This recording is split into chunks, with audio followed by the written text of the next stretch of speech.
አጠባች። ለምንድነው የማይገርማችሁ? እግሯን ዘርግታ ቁጭ ብላ ታጠባ ነበር። ደግሞ ጡት አለቀባት ሳይሆን የሚለው ጡት መጥባት እስኪያቆም ድረስ ታጠባ ነበር። ያንዳንዶቻችሁ ገና 2 ወር ላይ ነው የሚደርቀው። ኧረ ተው እንዴ! አንዳንዶች በ58 ዓመታቸው እንደ ልጃገረድ እየተኳሉ እንደገና ይዳራሉ። እግዚአብሔር የነገራችሁን ያሳያችኋል። አለፈ አትበልበሉ። አለፈኝ እድሜ አለፈ። አንዳንዶች አሁን ለማግባት ራሱ አሁንም ታገቢያለሽ ሲሉ ካውንስሊንግ ላይ መጥተው እኔ አይ ችግር የለም የእግዚአብሔር ሰው እኔ ለስራው ጸልይልኝ ይላሉ።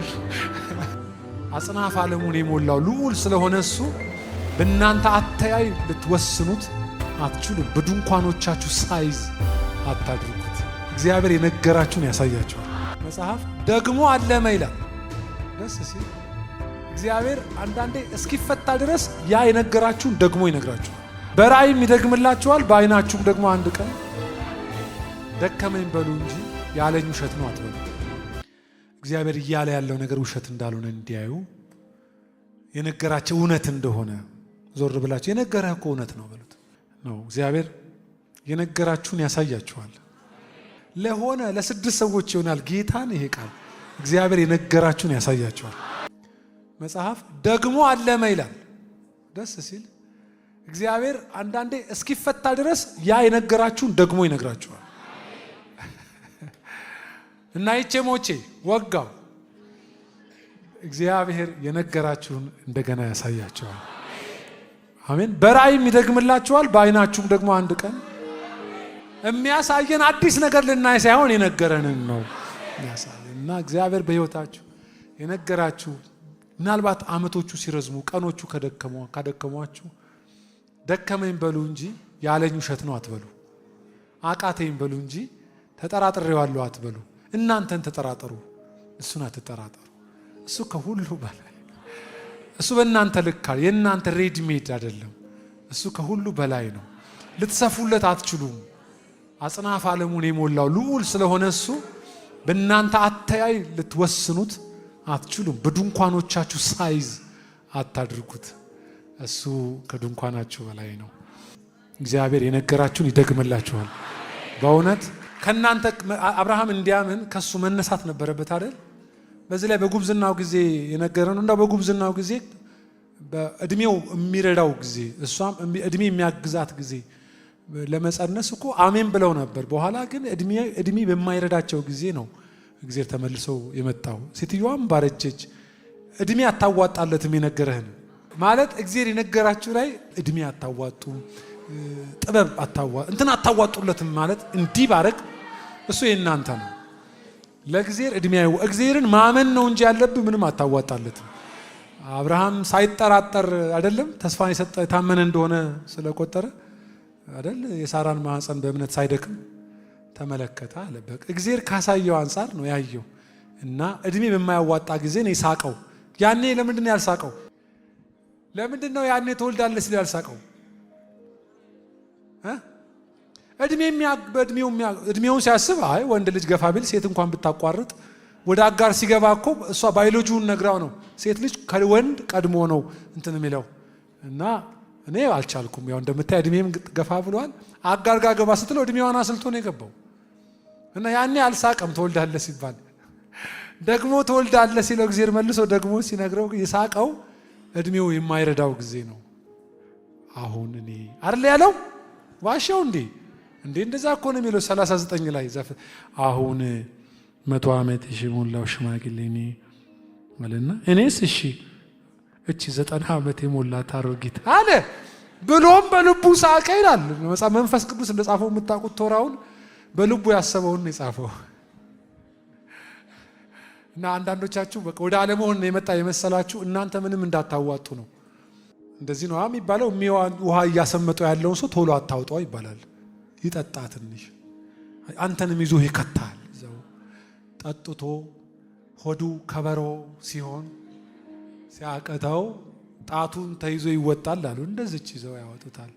እየተወራጨ ኮነስ እዛ እየተደባደባችሁ ብታወጣው አብረን እንዳንል ሊል ይችላል። አያችሁ አብረን የወጣ ነው። እንዳታግዘው እግዚአብሔር ፈልጎ ነው ምንም እንዳታዋጣም። ስለዚህ ከናንተ ታይም ቴብል ውጪ ነው የእግዚአብሔር ፕሮግራም አይደል? እንደዛ አይደል የሚለው ስለ ሳራ መጸነስ ሲናገር ምንም እድሜዋ ቢያልፍ ተስፋን የሰጠ የታመነ እንደሆነ ስለቆጠረች ሳራም ለመጸነስ በእምነት ኃይልን ያገኘች ምኗ ካለፈ በኋላ ነው የሚለው። እድሜዋ አይልም ዕብራውያን 11 ላይ እድሜዋ አልፏል እኮ። እዚህ በእድሜ ለሚያስተዳድራችሁ ለምትመስሉ እግዚአብሔር በእድሜ አያስተዳድራችሁም፣ በጊዜ ነው የሚያስተዳድራችሁ። እንትናን አጠባች ሲል ለምን ደግሞ አትገረሙት? እሺ ወለደች፣ ጉድ ነው እኮ። ወለደች፣ ጉድ ነው። ሳራም ወለደች፣ ጉድ ነው እኮ። አጠባች፣ ለምንድን ነው የማይገርማችሁ? እግሯን ዘርግታ ቁጭ ብላ ታጠባ ነበር። ደግሞ ጡት አለቀባት ሳይሆን የሚለው ጡት መጥባት እስኪያቆም ድረስ ታጠባ ነበር። ያንዳንዶቻችሁ ገና 2 ወር ላይ ነው የሚደርቀው። እምቢ አለ ትላላችሁ። እና ይስሐቅ ጥግብ ብሎ በእግሩ ድክ እስኪል ድረስ ነው የጠጣው። እና እድሜዋ ነው። የትኛው ባዮሎጂ ነው ያንን ወተት ሰውነቷ ፕሮዲዩስ ያደረገው? እናንተ ባዮሎጂ ንገሩኛ፣ የት ነው ያላችሁት? እግዚአብሔር ከታይም ቴብል ጨብጡት። እግዚአብሔር እንዲህ ነው የሚያስተዳድር በሉት። አለፈ አትበል በሉት። አለፈኝ፣ እድሜ አለፈ። አንዳንዶች አሁን ለማግባት ራሱ አሁንም ታገቢያለሽ ሲሉ ካውንስሊንግ ላይ መጥተው እኔ አይ ችግር የለም የእግዚአብሔር ሰው እኔ ለስራው ጸልይልኝ ይላሉ። ኧረ ተው እንዴ! አንዳንዶች በ58 ዓመታቸው እንደ ልጃገረድ እየተኳሉ እንደገና ይዳራሉ። እግዚአብሔር ሲዝን ይስጣችሁ እንጂ። እና እነዚህ ሰዎች የእግዚአብሔርን ታላቅነት ነግረው ህዝቡን እንዴት እንዳደረጉት ታስታውሳላችሁ። ከዛ አውርተው ሲጨርሱ ነው እግዚአብሔር የመጣው። አውርተው ሲጨርሱ እግዚአብሔር መጣ። 10ሩም አወሩ ጨረሱ። ከዛ ኢያሱና ካሌብ ልብሳቸውን ቀደው ወደ ህዝቡ ገብተው እንዲሰሙ አደረጉ። 2ቱም አወሩ ጨረሱ። ከጨረሱ በኋላ ነው እግዚአብሔር ተገለጠ ይላል። ልክ እንደ አራሚ ነው እግዚአብሔር የተገለጠው። ሊያርም አንችልም ያሉትን ኤክስ ሊያደርግ፣ እንችላለን ያሉትንም ራይት ሊያደርግ ነው የተገለጠው። እና እግዚአብሔርን በጣም መጠንቀቅ ያለባችሁ ከቃላችሁ በኋላ ስለሚመጣ ነው።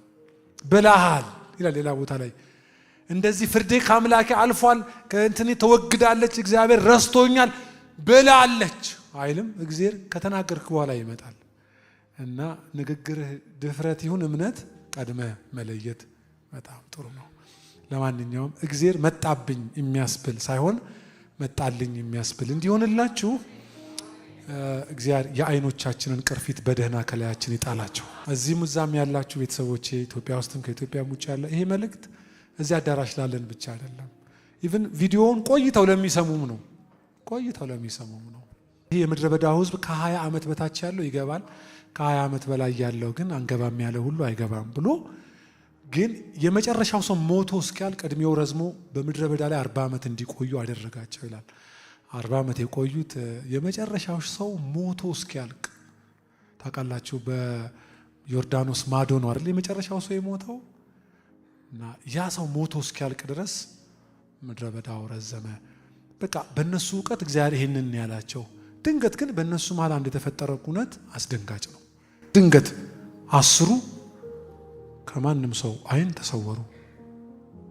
መጽሐፍ እግዚአብሔር ቀሰፋቸው ይላል። እግዚአብሔር ሲቀስፍ እንዴት ይሆን? በቃ ብቻ እግዚአብሔር ቀሰፋቸው። እንዴት አስደንጋጭ ነገር ነው! እልም ሲሉ ማለት ነው 10ሩ። በዚህ መሃል በህዝቡ መሃል ከባድ መደናገጥ ሆነ። እንትና ወሰደው፣ ሞተ፣ ተቀሰፈ በሚሉበት ሰዓት ላይ ሙሴም እንዲህ አለ ይላል።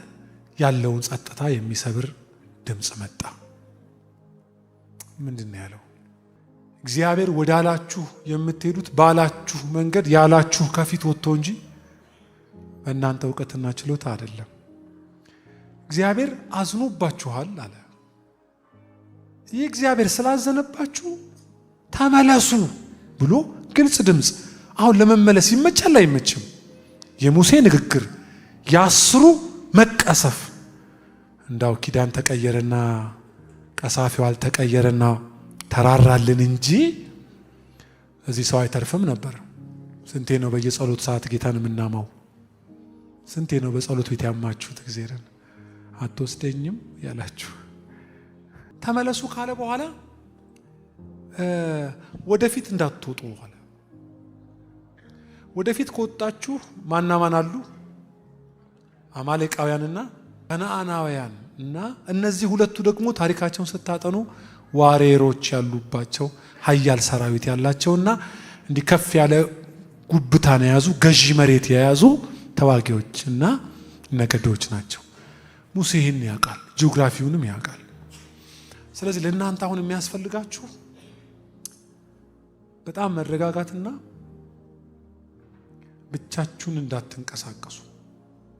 አንደኛ ደመና ከፊታችሁ ይወጣል። ሁለተኛስ እኔም ደግሞ ደመናውን ተከትዬ እወጣለሁ። ያኔ ትወጣላችሁ። ካልሆነስ አንድ ነገር ልንገራችሁ አለ። መቼም ሙሴ ልባም መሪ ነው።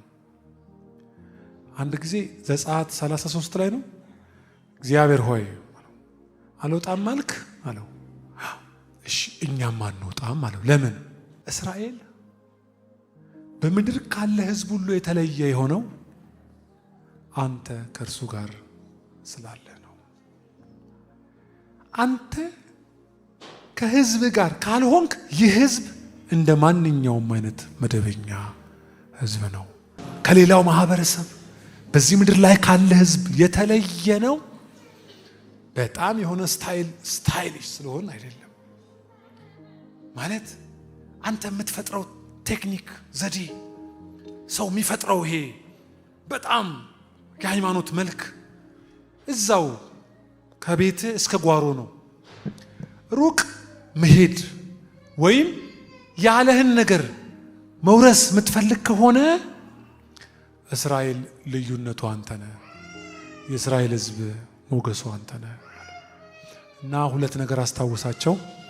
እነዚህ ያስታውሳቸው ነገሮች፣ አንደኛ የተነገራችሁ ቃል አለ፣ አገባችኋለሁ ብሏችኋል። አንደኛ የተስፋ ቃል አለ፣ ትንቢት አላችሁ፣ የት የሚያስገባ ሀገር ሰጣችኋለሁ፣ እንትን ምድረ በዳ አትቀሩም፣ እዚህ አታልቁም፣ መድረሻ ጫፍ ሀገር አላችሁ የሚል ትንቢት እንዳላችሁ እንዳትረሱ። የተነገራችሁን የምትወርሱት ተናጋሪውን ከፊት አድርጋችሁ እንጂ እናንተ ደፍራችሁ ስትሄዱ ግን አይደለም። የተናገራችሁ እግዚአብሔር እንደገና ከፊታችሁ ካልወጣ ያላችሁ ጋር አትገቡም ማለት። እግዚአብሔር ነግሮህ እንዴት በአንተ መንገድ ትሄዳለህ? አስታውሱ። እንዴት በምትችለው መንገድ ትሄዳለህ? የመጀመሪያው እሱ ነው። ሁለተኛ እስራኤል ጠላት ይበዛዋል እንዳትረሱ። እስራኤል ይኸው ቀና ብላችሁ ብታየው እዚህ ተራራው ጫፍ ላይ ጠላት ይበዛዋል። ጠላት ስለሚበዛው እንድች ብላችሁ አሁን ካላችሁበት ሁኔታ እንዳትንቀሳቀሱ። ሀገር አላችሁ፣ ልክ ነው። ጠላትም ይበዛባችኋል፣ ልክ ነው። ግን ሁለቱንም ድልም የምትቀዳጁት ያላችሁን ቦታ ግን የምትደርሱት እግዚአብሔር ከእናንተ ጋር ሲወጣ ብቻ ነው። ምን እንደሚርበኝ ታውቃለህ? እግዚአብሔር ቤት ነፍሴን ላውራችሁ ምን እንደሚናፍቀኝ። ይሄ በመገለጥ የሚወጣ አጋንንት ይወጣል። ብዙ ጊዜ በመገለጥ እኮ ይወጣል አይደል? ያ በኋላም እንጸልያለን። በፕሬዘንስ ሲወጣ ይሄ አንድ አማኝ ብቻውን እንዳልሆነ የሚያስታውቅ ሲሆን መለኮት አብሮት የሚነቃነቅ ሰው። እግዚአብሔርም ወደ የሕዝቤን ጩኸት ሰማው፣ ወደ ግብፅ ምን አልኩ? ወረድኩ። እግዚአብሔር ሲወርድ በማዙሪያ ነው የሰፈነው? በሕዝቡ ልክ ነው አይልም እንደ ቃሉ? እግዚአብሔር ፕሬዘንሱን በሕዝቡ ዙሪያ ነው ያሰፈነው። ከዚያስ ምንድን የሆነው? ምን ያልሆነ ነገር አለ? የቱንም ያክል የተስፋና የትንቢት ቃል ቢኖራቸው ማን መውረድ ነበረበት?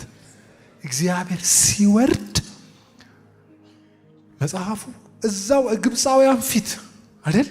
በገራፊዎቻቸው ፊት እንደ ትላንትናና እንደ ዛሬ የተፈጠረው ነገር እጅግ በጣም አስገራሚ ነገር ነው የተፈጠረው። ለምን? ህዝቡ ወጥቶ እስኪያልፍ ድንጋይ ዝም እንዲል አይልም ቃሉ? ዝም አለ። ውሻ እንኳን ምላሱን አላንቀሳቀሰም። ለመጮህ የተፈጠረ ውሻ መጮህ ከፍጥረቱ ውጪ ሆነ፣ ዝምተኛ ሆነ። ለምን?